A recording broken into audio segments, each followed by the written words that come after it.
नमस्कार, constitution talks में आपका स्वागत है। आज हम बात करेंगे एक ऐसे कानून की जिसके दुरुपयोग ने पूरी न्याय व्यवस्था के सामने एक बड़ा संकट खड़ा कर दिया है। उस कानून के बारे में बात करने से पहले मैं आपको पिछले साल की एक घटना के बारे में बताता हूँ। 5 मई 2022 को ओडिशा के एक व्यापारी राहुल अग्रवाल ने एक इमारत से कूदकर आत्महत्या कर ली। इस दुखद घटना के बाद विभिन्न सोशल मीडिया प्लेटफॉर्म्स पर एक वीडियो सामने आया जिसमें मृतक राहुल अग्रवाल अपनी पत्नी और उसके परिवार द्वारा दहेज उत्पीड़न के झूठे मामले में फंसाए जाने की अपनी आपबीती सुना रहा है। उसके माता पिता भी इस मामले में आरोपी थे और मृतक ने इस संबंध में कुछ न कर पाने पर अपनी लाचारी जाहिर की। मृतक पर इंडियन पीनल कोड यानी भारतीय दंड संहिता की धारा 498 के तहत मामला दर्ज किया गया था। किसी भी व्यक्ति को तब तक बेकसूर माना जाता है, निर्दोष माना जाता है, जब तक उसका जुर्म साबित न हो। पर धारा 498A जैसे कानून में न्याय शास्त्र के इस मौलिक सिद्धांत को पूरी तरीके से अनदेखा किया जाता है।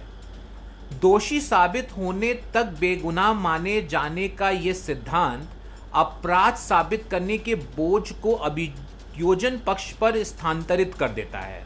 सरल भाषा में बोलें तो ये प्रोसिक्यूशन यानी अभियोजन पक्ष का दायित्व बन जाता है कि वो दोष को साबित करे, जबकि 498 से संबंधित मामलों में ये बोझ दोषी पर डाल दिया जाता है कि वो अपनी बेगुनाही साबित करे, और जब तक वो अपनी बेगुनाही साबित नहीं कर पाता उसे दोषी माना जाता है। आईपीसी की धारा 498 एक ऐसा कानून है जिसे अब अक्सर उत्पीड़क के खिलाफ ढाल के रूप में इस्तेमाल किए जाने के बजाय व्यक्तिगत दुश्मनी निपटाने के लिए एक हथियार के रूप में इस्तेमाल किया जाता है। 1983 में आईपीसी में धारा 498 को जोड़ा गया था।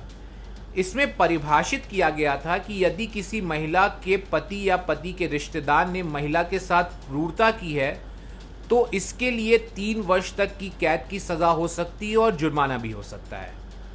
पर जो कानून महिलाओं की सुरक्षा के लिए बनाया गया था उसका दुरुपयोग होना शुरू हो गया। सर्वोच्च न्यायालय ने खुद माना कि आईपीसी की धारा 498 जैसे प्रावधानों को पति और उसके रिश्तेदारों के खिलाफ व्यक्तिगत दुश्मनी से निपटने के लिए एक उपकरण के रूप में प्रयोग करने की प्रवृत्ति बढ़ रही है। सर्वोच्च न्यायालय ने अपने एक महत्वपूर्ण फैसले में जो कहा वो गौर फरमाने के लायक है। Anish Kumar versus the state of Bihar नामक केस ने सर्वोच्च न्यायालय ने कहा, this law was enacted to combat the menace of harassment to women at the hands of her husband and his relatives, but the fact that section 498 is a cognizable and non-bailable offense has lent it dubious place of pride amongst the provisions that are used as weapon rather than shield by the disgruntled wives. सर्वोच्च न्यायालय ने आगे कहा, the simplest way to harass to get the husband and his relatives arrested under the provisions.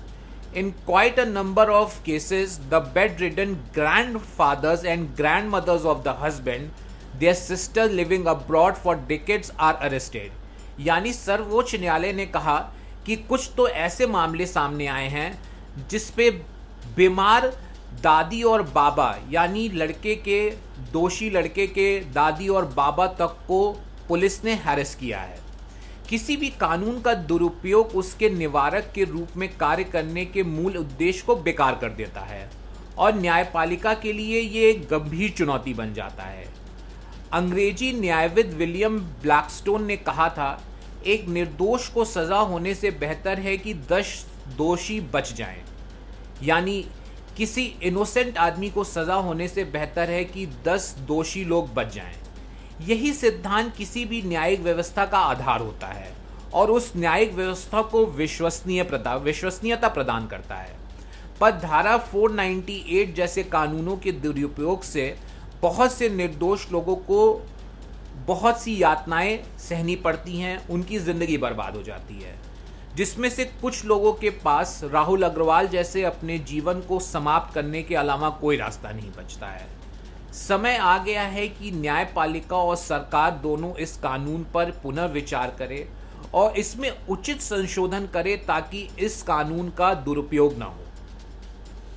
Constitution talks के इस episode में हमने बात की 498 की। आने वाले कुछ एपिसोड्स में हम बात करेंगे कुछ और ऐसे कानूनों की जिनका दुरुपयोग भारी संख्या में किया जाता है। इसके लिए आप हमारे साथ बने रहिए, हमारे चैनल को देखते रहिए, इसे सब्सक्राइब करें। धन्यवाद।